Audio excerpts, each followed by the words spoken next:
A few moments later. Assalamualaikum warahmatullahi wabarakatuh. Hai semuanya, kita dari kelompok 9 dari kelas SNSF dari mata kuliah pengantar bisnis yang diajar oleh Ibu Kita Risma. Saya Serina Ramayanti Tugo dengan MPM 2025 1450 nomor Semarang. Saya Serina Ramayanti dari MPM 2025 14 500 Nama saya Fakhrudin Albrani dengan MPM 2025 14 500 366.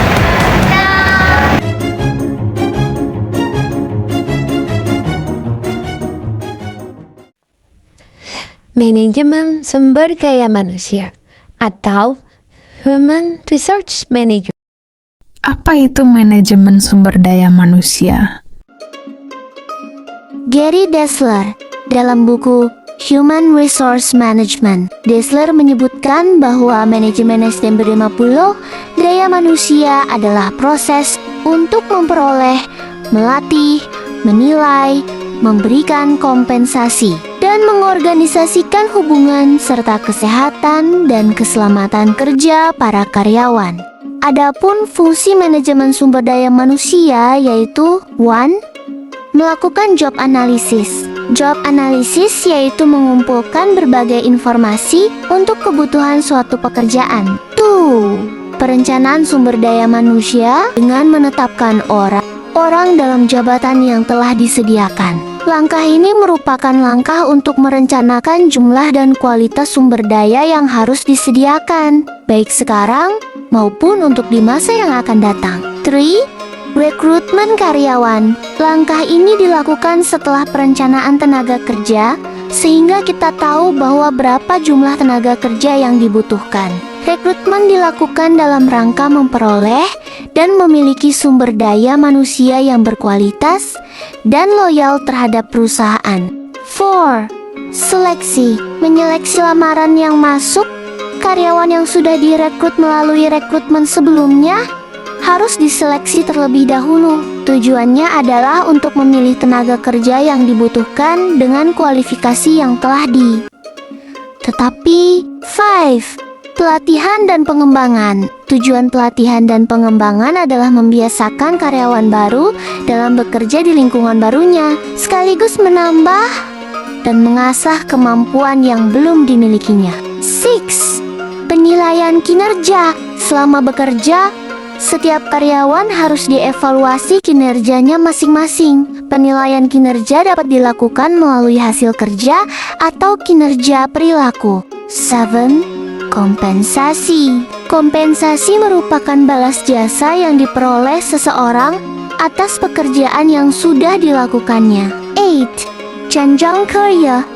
Karir merupakan perjalanan kerja seseorang selama dia bekerja. Jenjang karir dapat dirancang oleh perusahaan dengan membuat career path yang dilakukan secara transparan dan jelas. Hasil dari career path dapat diketahui apakah karyawan dapat dipromosikan, mutasi, atau demosi. 9. Keselamatan dan kesehatan kerja. Keselamatan berhubungan terutama dengan keselamatan selama aktivitas karyawan bekerja, dan tentunya juga keselamatan harta atau aset perusahaan. Untuk itu, perusahaan wajib menyiapkan peraturan kerja dan rambu-rambu kerja serta peralatan kerja yang mampu melindungi si pekerja itu sendiri. Demikian juga kesehatan kerja. Keselamatan dan kesehatan kerja menunjuk kepada kondisi-kondisi fisik dan mental karyawan yang diakibatkan oleh lingkungan kerja. Maka perlu disediakan perlengkapan kerja, fasilitas kesehatan pada area kerja, dan asuransi. 10. Hubungan industrial. Fungsi MSDM yang digunakan untuk menjembatani kepentingan dan keinginan kedua belah pihak, antara karyawan di satu pihak dan manajemen di pihak yang lain. Tujuan dari hubungan industrial adalah untuk menyeimbangkan antara hak dan kewajiban masing-masing pihak. 11. Pemutusan hubungan kerja PHK. Pemutusan hubungan kerja ini bisa disebabkan oleh berbagai alasan atau sebab yang alamiah, seperti tibanya masa pensiun, permintaan pengunduran diri karena alasan pribadi, dan pemecatan karena melakukan kesalahan. Selanjutnya kita bahas mengenai work-life balance. Menurut Greenhouse, Collins, dan Shaw, balance umumnya dianggap sebagai tidak adanya konflik. Tetapi jika dihubungkan dan dimasukkan ke dalam pengertian work-life balance, keseimbangan atau balance tersebut berasal dari efektivitas berfungsi baik, produktif, sukses dan dampak positif baik untuk pekerjaan ataupun peran keluarga. Menurut Moorhead dan Griffin, mengungkapkan bahwa work-life balance adalah kemampuan seseorang untuk menyeimbangkan antara tuntutan pekerjaan dengan kebutuhan pribadi dan keluarganya. Komponen yang meliputi 1. Waktu, meliputi waktu yang digunakan untuk bekerja dibandingkan waktu yang digunakan untuk aktivitas lain di luar kerja. 2. Perilaku, meliputi tindakan untuk mencapai tujuan, baik untuk diri sendiri ataupun untuk pekerjaan. 3. Ketegangan strain, meliputi kecemasan, tekanan, dan kehilangan aktivitas yang diinginkan. 4. Energi, meliputi energi yang digunakan untuk mencapai tujuan yang diharapkan. Jika energinya berkurang, dapat menyebabkan stres. Next, dimensi keseimbangan hidup. 1.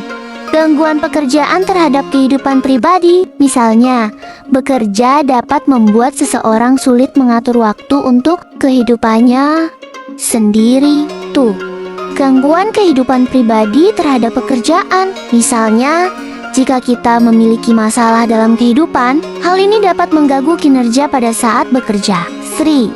Kehidupan pribadi yang meningkatkan pekerjaan. Misalnya, jika kita merasa senang, maka hal ini dapat membuat suasana hati pada saat bekerja menjadi menyenangkan. 4. Pekerjaan dapat meningkatkan kehidupan pribadi. Misalnya, keterampilan yang kita peroleh pada saat bekerja memungkinkan untuk memanfaatkan keterampilan tersebut dalam kehidupan sehari-hari.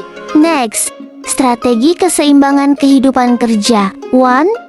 Jam kerja yang masuk akal, mengurangi lama waktu saat bekerja. 2. Penyusunan pekerjaan yang fleksibel, menyediakan penyusunan pekerjaan untuk menyesuaikan kondisi personal karyawan.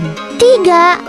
Cuti harian, mengizinkan karyawan untuk meminta dan mengambil cuti dalam waktu harian. 4. Keamanan dan kesejahteraan, meningkatkan keamanan, kesejahteraan, dan kenyamanan karyawan di tempat kerja. 5.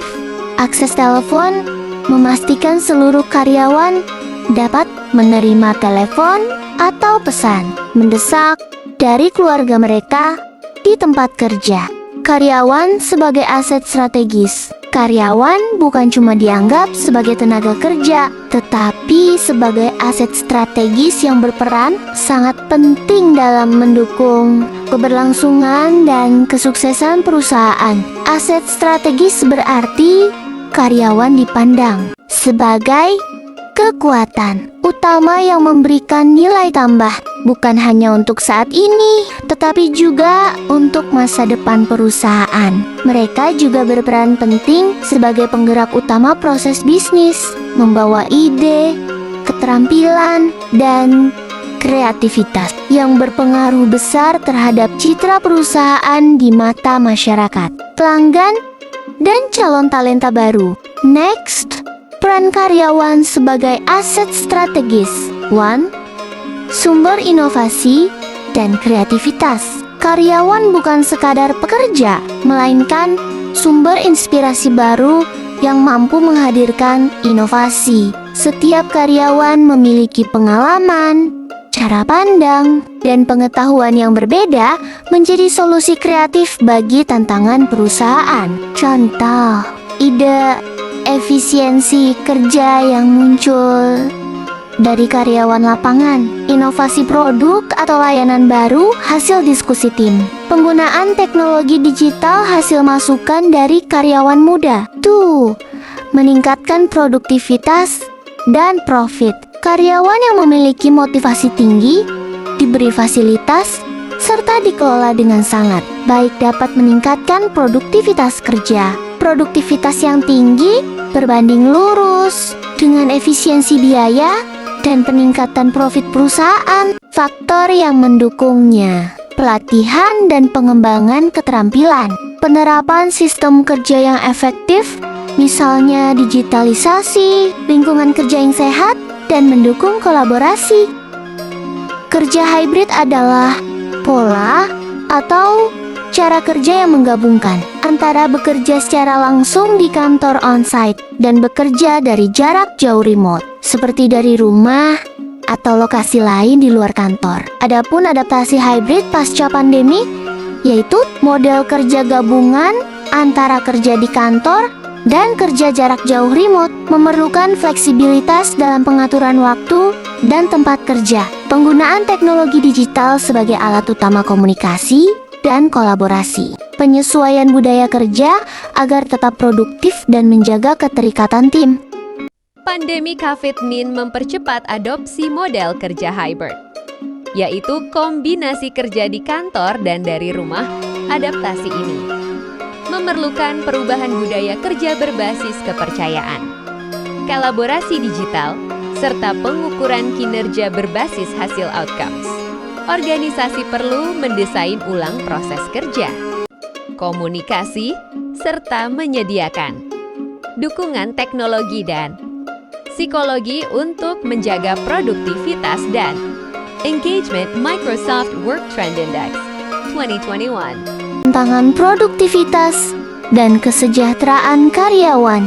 Tantangan produktivitas dan kesejahteraan karyawan meliputi menjaga produktivitas di tengah perubahan pola kerja, mengatasi stres dan kelelahan mental, serta memastikan kesejahteraan fisik dan psikologis karyawan. Manajemen perlu mengembangkan strategi yang mendukung keseimbangan kerja hidup dan menyediakan dukungan kesehatan mental. Strategi mengatasi tantangan: 1.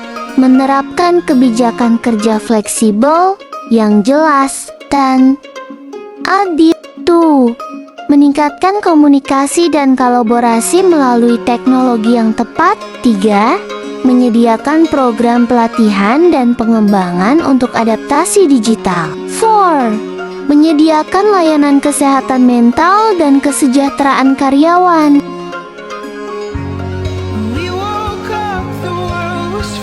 Jalan sampai Narangkap. Kurang lebihnya tolong dimaafkan. Sekian dari kelompok 9. Assalamualaikum warahmatullahi wabarakatuh.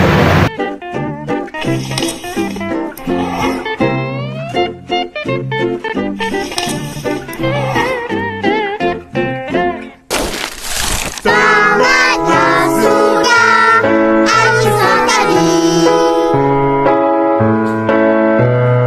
Terima kasih dan jumpa lagi.